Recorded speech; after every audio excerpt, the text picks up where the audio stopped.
Bonjour à tous. Eh bien, prenons un instant aujourd'hui pour lire et méditer un passage du livre du ciel de Luisa Picaretta.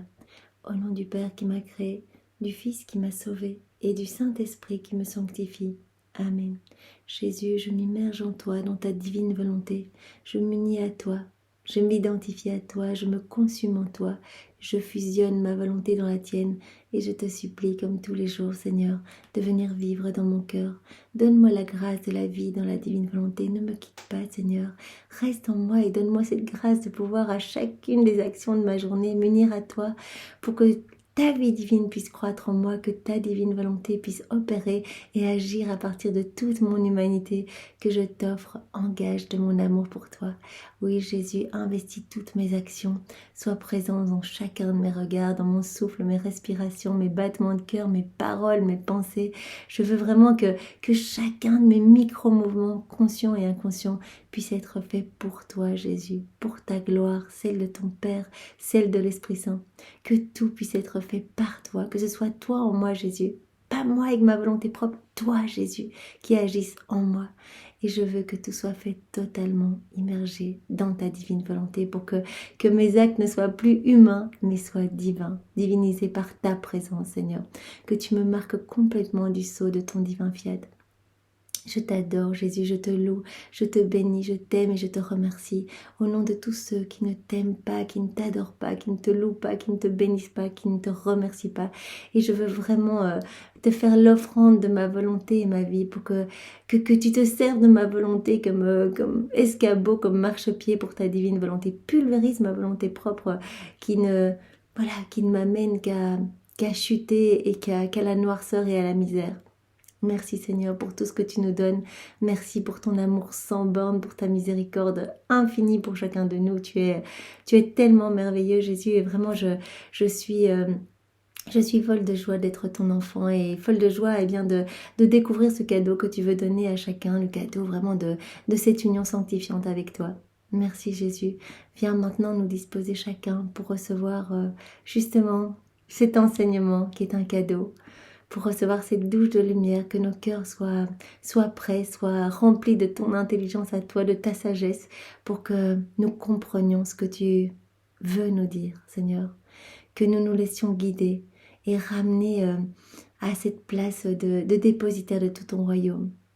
Oui, Seigneur, vraiment que ce soit toi qui médite en chacun de nous et que ce moment fait par toi soit divin, éternel et qu'il puisse toucher de nombreuses âmes, qu'il puisse y avoir des milliers d'âmes sauvées, des âmes converties, purifiées, sanctifiées.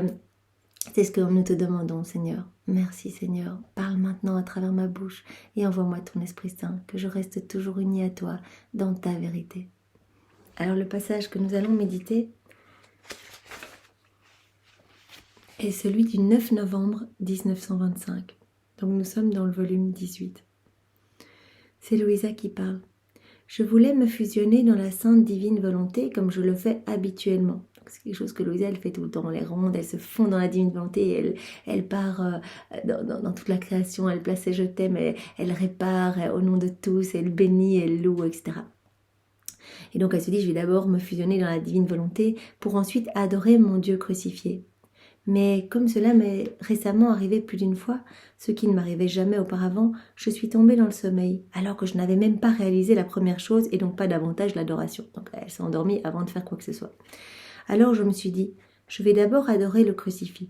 Puis, si je ne suis pas envahie par le sommeil, je me fusionnerai après dans la divine volonté pour accomplir mes actes habituels, mes rondes, etc. Je vais d'abord adorer les plaies de Jésus et puis après je ferai les réparations dans la divine volonté.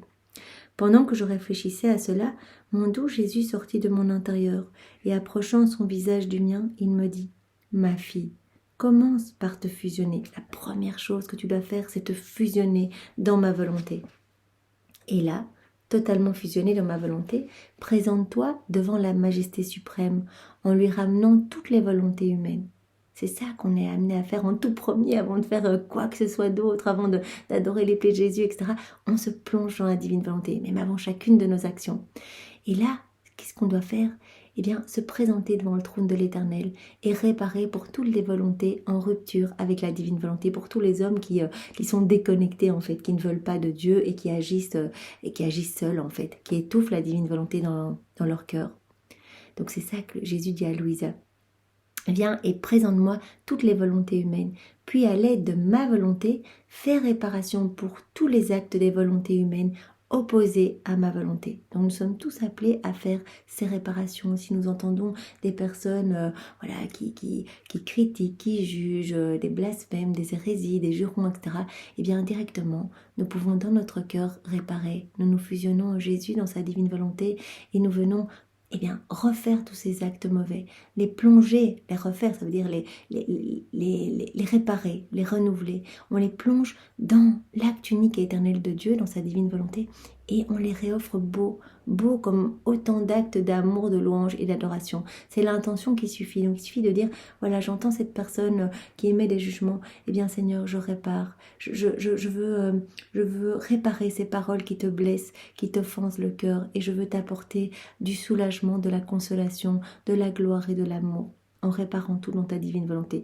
Et je ne répare pas seulement cette parole-là, mais je vais réparer toutes les paroles qui sont offensantes pour toi, de toutes les générations, de tous les temps, tous les jurons, les hérésies, etc. Je répare tout. Donc c'est cela que Jésus demande à Louisa et qu'il nous demande à chacun de nous. Notre volonté est venue pour diviniser les créatures. Donc l'homme a reçu, Adam dès le départ, rempli de divine science, divine connaissance, divine volonté. Voilà, il était totalement divinisé. Donc la volonté a été donnée à l'homme pour rester en union avec sa volonté humaine. La divine volonté devait rester connectée à la volonté de l'homme, pour diviniser l'homme. Et nous voulons les volontés des créatures en retour. Voilà, c'est ça que Jésus attend, qu'on lui donne notre volonté pour qu'il nous donne la sienne. L'offense la plus directe que les créatures puissent faire à leur Créateur est de faire leur propre volonté, en rejetant celle de leur Créateur. Cela revient à rejeter les biens de la création et à refuser d'être à la ressemblance du Créateur. Adam, dès le départ, il était à l'image et à la ressemblance de Dieu. Et il a perdu cela en quittant la divine volonté. Il a gardé l'image, 2 yeux, un nez, une bouche, 2 mains, etc. Comme voilà, nous maintenant. Mais cette ressemblance est dans l'agir. Et donc le simple fait d'avoir voulu agir seul dans sa volonté propre, il a perdu cette ressemblance. Et donc Jésus nous dit, il est temps maintenant de revenir à ce pourquoi vous avez été créés, parce que je vous veux à mon image et à ma ressemblance. Je veux que vous soyez remplis de moi à ras-bord, que vous soyez un écho, une image de la Trinité. Serait-ce une chose banale si après t'être fusionné dans ma volonté, tu prenais celle-ci sur tes genoux et appliquais son acte divinisant à toutes les créatures, pour ensuite présenter à la Majesté suprême tous ces actes de ma volonté. Donc il demande à Louisa de faire tout au nom de tous, comme si c'était le porte-parole de toute l'humanité. Elle prend toutes les volontés humaines, en se plongeant dans la divine volonté, elle retrouve tout. Elle va prendre toutes les volontés humaines des hommes, elle va les réparer pour les offrir belles au Père, à Jésus et à l'Esprit Saint bien sûr. Sache que reconnaître au nom de toutes les créatures l'acte primordial que ma volonté a accompli pour chacune d'elles, donc être dans l'action de grâce, de reconnaissance et d'amour, personne ne l'a jamais fait. Il est de ton devoir, donc totalement immergé dans la divine volonté. Louisa est la première, c'est la chef de file, bon, bien sûr après Marie et après Adam, mais bon lui, depuis sa chute, voilà. Donc depuis Marie, Louisa est la première à le faire. Donc personne, donc à part sa maman, mais sa maman c'est un maillon unique avec lui, personne n'a jamais accompli cela. Personne ne l'a jamais fait. Il est de ton devoir de le faire, puisque tu es mandataire d'une mission spéciale en regard de ma volonté. Oui, Louisa est la première, elle est la dépositaire de tout le royaume de la divine volonté, et donc elle doit pouvoir réparer les volontés de tous et nous reconnecter, nous réhabiliter à la divine volonté. En fait, nous refaire tous les actes en rupture avec la divine volonté. Elle doit être pour Jésus une humanité de surcroît. Et c'est ce que Jésus a fait lors de son passage sur la terre. Il nous a totalement reconnectés. Tout ce qu'il a fait, c'était vraiment au prix de 1000 souffrances, glorifier son Père, payer la dette de gloire et d'amour à son Père que les hommes ne payaient pas, puisque les hommes s'étaient enfoncés dans leur volonté propre. Bien, donc leurs mains ne servaient qu'à faire des petites choses du quotidien, leurs pieds à n'avancer que vers plus de profit, etc. Leurs yeux se posaient sur les choses du monde. Et donc tout cela était en dette par rapport à son Père. Et donc il est venu pour glorifier son Père et payer cette dette. Et refaire toutes nos vies. Tout ce qui était déconnecté, nos regards, nos mouvements, nos paroles, tout ce qui n'était pas connecté à la divine volonté, eh bien Jésus a tout réparé. Et donc il demande à Louisa, qui est la première, d'être une humanité de surcroît, d'être une extension de sa propre humanité, et qu'elle puisse faire de même. Il demande cela à chacun de nous également. Et si le sommeil te surprend, il dit à Louisa, voilà, si tu t'endors pendant que tu fais cela, notre Père Céleste te regardera avec amour, en voyant que tu dors dans ses bras et que même en dormant, sa petite fille tient sur ses genoux tous les actes de sa volonté, puis pour lui donner des retours d'amour et tous les honneurs qui lui reviennent. Donc c'est ça, les réparations, c'est donner au nom de tous ces retours d'amour qui sont dus, retours d'honneur, etc., qui reviennent à la Trinité. Et donc il dit à Louis, c'est pas grave si tu t'endors, parce que tu peux t'endormir dans la divine volonté, et donc voilà. Jésus en toi va venir se reposer. Qu'est-ce que faisait Jésus lorsqu'il se reposait lors de son passage sur la terre? Il donnait du repos aux âmes fatiguées, dépressives, il apportait du réconfort, du soulagement, etc. Et donc, il y a beaucoup d'âmes qui sont sauvées aussi quand on dort dans la divine volonté, puisque c'est un acte comme un autre acte, comme une prière faite dans la divine volonté. Et donc, Jésus peut se servir de ce temps qu'on lui donne pour aller sauver des âmes. Donc, c'est magnifique et cela glorifie vraiment la Trinité de manière parfaite. On dit, c'est pas grave si tu t'endors parce que c'est magnifique, t'es encore comme si tu avais toutes les volontés des hommes sur tes genoux et que tu réparais, en fait. Par conséquent, accomplis d'abord ton devoir et ensuite, si tu le peux, fais aussi l'adoration de mes plaies. Donc, il dit en premier, ton devoir, il parle de devoir, c'est de se fusionner dans la divine volonté. C'est la première chose à faire avant toute autre chose. On se plonge dans la divine volonté, on prie ou on fait une action du quotidien, on fait notre vaisselle, on balaye, on va se promener, etc. Mais en premier, on se fusionne. On donne l'autorisation à Jésus de le faire en nous. On donne l'autorisation pour que la divine volonté soit agissante en nous. Ainsi, notre acte va pouvoir avoir des répercussions partout. Donc en premier, c'est ton devoir, fais-le. Et ensuite, si tu le peux, dans la divine volonté, fais l'adoration de mes plaies aussi. Que Jésus soit toujours remercié. Ce soir-là, grâce à sa bonté, j'ai pu faire les deux. Donc voilà, il a pu faire l'adoration des plaies après s'être fusionné dans la divine volonté, après avoir fait réparation et toutes ses rondes. Alors je vous propose de continuer avec le passage suivant, celui du 12 novembre 1925. C'est Louisa qui parle. Je me fusionnais dans la sainte divine volonté selon ma manière habituelle. Bougeant en moi, mon doux Jésus me serra sur lui, et sur le ton d'une personne qui veut donner un enseignement, il me dit « Ma fille, tu dois savoir que quand une personne est chargée d'une mission, plus elle possède de biens rattachés à cette mission, plus elle peut en communiquer aux autres, plus elle a de connaissances sur les biens rattachés à sa mission, plus elle va pouvoir donner. Ces biens communiqués deviendront comme une semence pour les personnes qui auront la chance de les recevoir. Voilà, nous, on a tous les enseignements que Louisa a reçus dans ses livres du ciel et on va pouvoir les recevoir comme des semences. Et on va pouvoir, comme dit Jésus ici, devenir propriétaire de la récolte qui s'ensuivra de ces semences. On reçoit vraiment tout cela. Donc au plus Louisa reçoit des connaissances, au plus elle fait des actes en union avec Jésus, au plus elle va pouvoir nous donner à travers, puisque c'est la première, la dépositaire de tout le royaume de la divine volonté. Et donc nous, on va pouvoir devenir propriétaire de toutes ces connaissances. Quand Jésus parle à Louisa et qu'on lit les écrits du ciel, eh bien on est transformé en même temps que Louisa. Donc on reçoit les grâces, on lit, voilà, Jésus nous parle de l'obéissance, de la pureté, hop, on reçoit directement ce cadeau qu'est la sainte obéissance, la sainte crainte, la pureté, etc. Pour autant que notre cœur soit disposé à recevoir. Mais donc il dit, Louisa, comme toi tu es chargée de cette mission, de la première à recevoir tout ce qui concerne ma divine volonté, être la dépositaire de tout, eh bien c'est normal que tu reçoives beaucoup. C'est pour cela que Jésus vient la voir très régulièrement et il grave d'abord dans son cœur en lettres d'or tous les enseignements pour être sûr que vraiment elle les reçoive et elle les accueille bien pour pouvoir donner plus. En fait, à chaque fois qu'une vérité est digérée, Jésus donne plus. Et donc il dit, voilà, c'est pour cela que je te donne tous ces enseignements et que je t'apprends comment faire les rondes, parce que tout cela va servir de modèle après pour toutes les âmes. Il nous voit tous à travers les siècles recevoir et nous laisser transformer par tous ces passages du livre du ciel.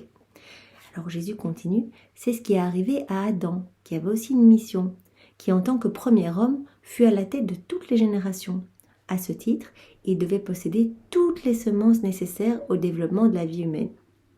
Donc Adam, lui, voilà, comme il est premier homme à la tête de toutes les générations, il a dû recevoir énormément.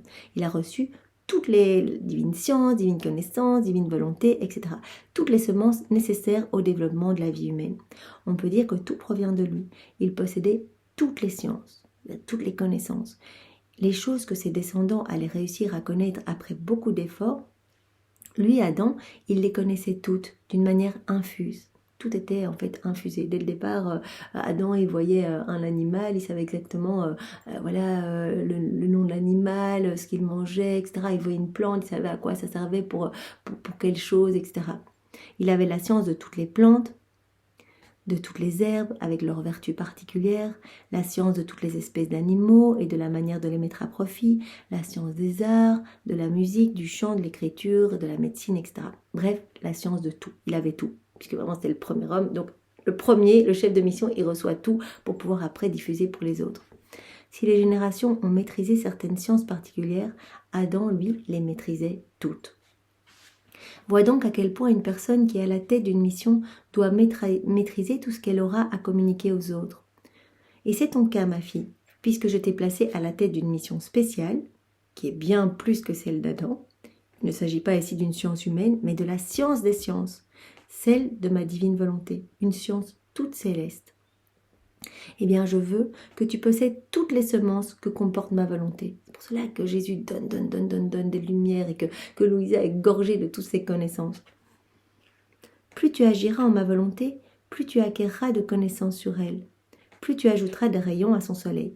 Voilà. Au plus elle va acquérir des connaissances, elle va recevoir des enseignements de Jésus, au plus elle va rajouter des rayons à la lumière. Vraiment, elle se trouve au centre du soleil de la divine volonté, et au plus elle va rajouter des rayons qui vont pouvoir nous toucher pour que nous recevions une clarté par rapport à toutes ces vérités. Et au plus elle s'unit à Jésus dans tous les actes qu'elle fait, les rondes qu'elle fait, et bien elle rajoute chaque fois de la lumière pour nous en fait. Ainsi, dans une grande lumière, ma volonté se diffusera pour le bien des générations, afin que les âmes connaissent avec plus de clarté les biens qu'elle contient et les grands avantages qu'elles auront à vivre en elle, donc dans la divine volonté. Donc on va avoir cette connaissance en lisant les écrits du ciel, de la grande joie, des grands avantages et de tout le bien qu'on va pouvoir retirer du fait de vivre en union avec Jésus. Ce sera comme pour le soleil naturel, qui, parce qu'il possède une grande surabondance de lumière, peut facilement prendre toute la terre sous sa tutelle, la réchauffer, l'illuminer et la féconder, de sorte que tous, certains plus, certains moins, puissent jouir de ses bienfaits. Au plus il y a de lumière, au plus il y a de personnes qui vont pouvoir jouir de cette lumière. Et comme pour le soleil, eh bien, parce que cette lumière englobe toute la terre, eh bien, le soleil peut donner sa vie, ses rayons à toutes les plantes, à toute la création. Si le soleil était pauvre en lumière, il n'arriverait pas à éclairer toute la terre. Au mieux, il en atteindrait certaines parties, gravitant plus près de lui. Si pour le bien des générations j'ai donné au soleil naturel une lumière surabondante, je veux bien plus encore faire ainsi pour le soleil de ma volonté. Donc Jésus compare souvent le soleil, le soleil dans le ciel avec le soleil de sa divine volonté et dit si j'ai gorgé le soleil de lumière pour vraiment le bien de la vie de toutes les plantes, de tous les animaux, etc., eh bien plus forte raison, je te donne toutes ces connaissances pour vraiment gorger le soleil de la divine volonté de tous ces rayons et que beaucoup d'âmes puissent être touchées en lisant ces écrits du ciel.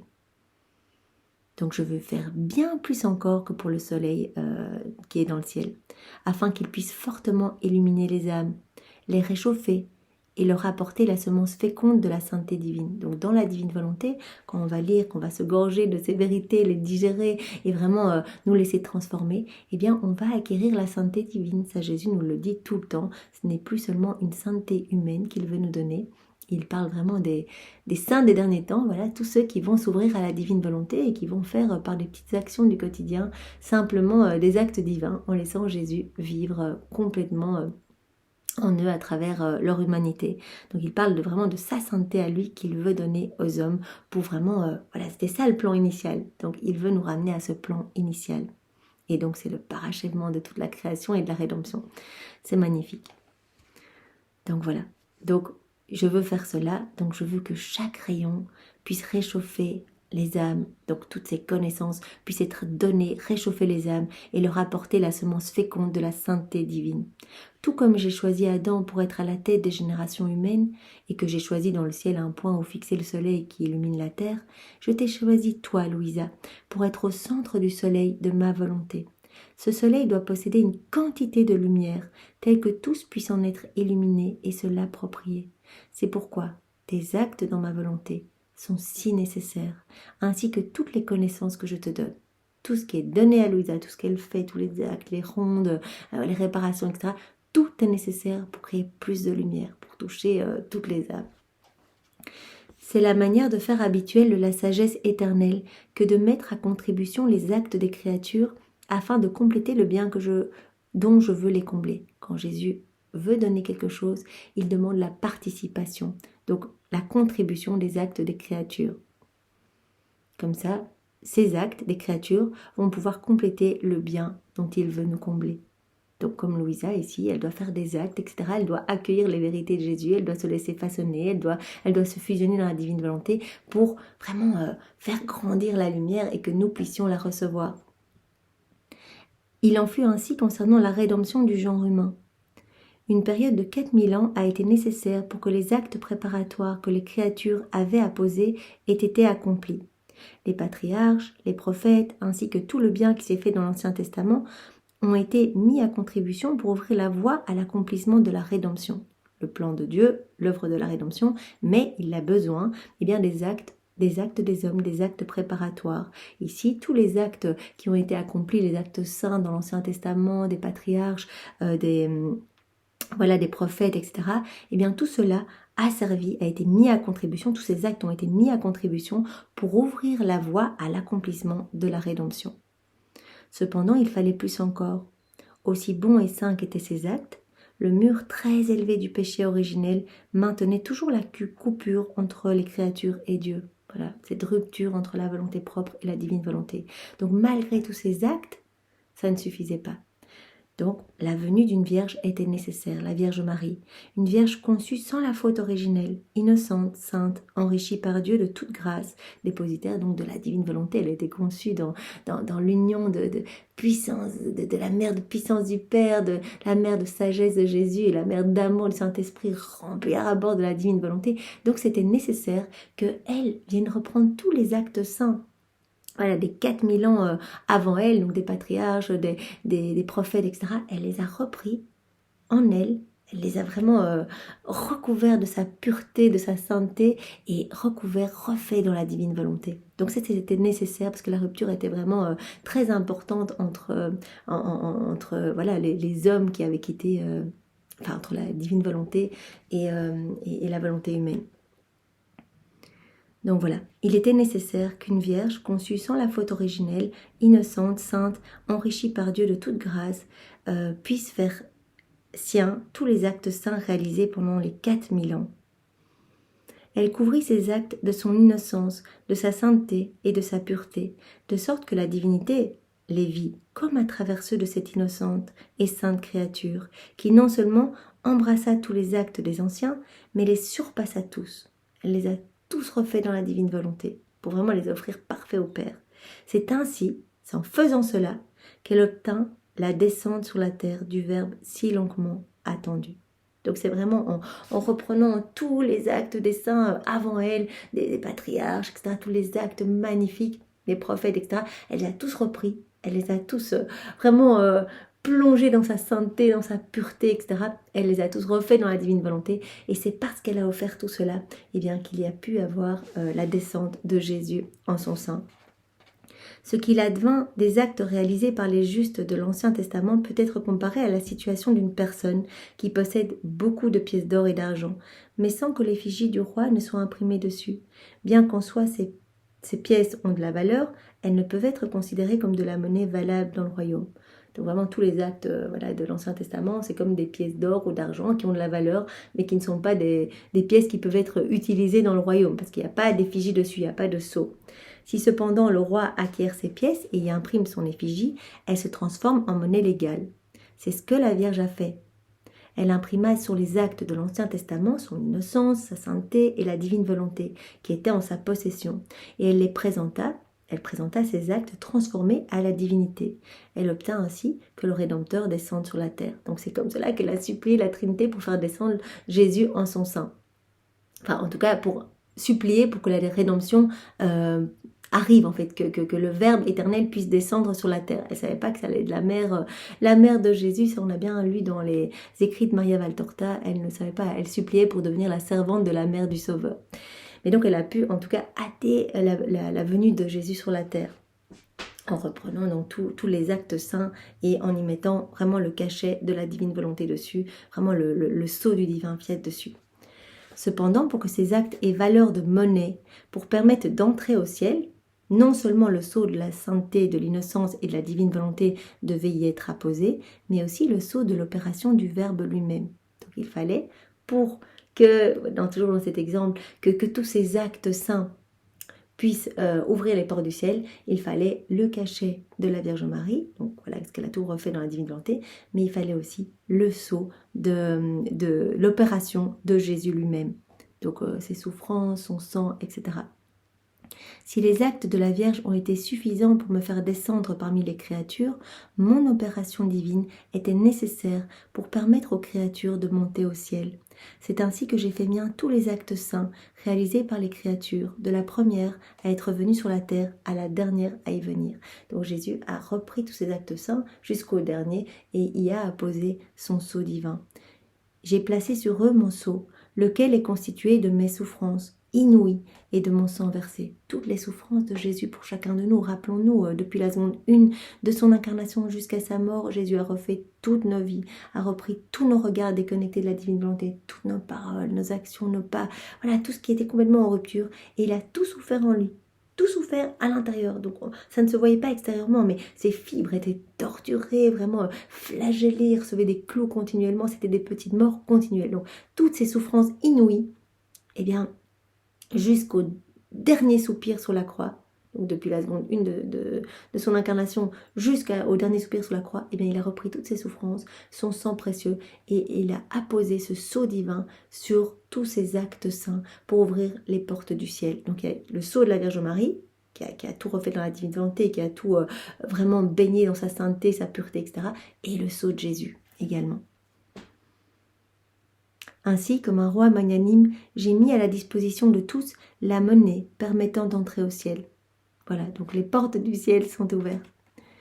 Tout cela a été décrété par la sagesse incréée et était nécessaire pour que la rédemption soit amenée à son parachèvement. Ma fille, il doit en être pour ma volonté ce qu'il en fut pour la rédemption. Ça, c'était pour la rédemption. Mais toi, Louisa, tu vas devoir faire la même chose, puisque la Vierge Marie était dépositaire du royaume de la rédemption. Toi, tu es dépositaire du royaume de la divine volonté. Donc toi aussi, tu vas devoir apposer ton sceau.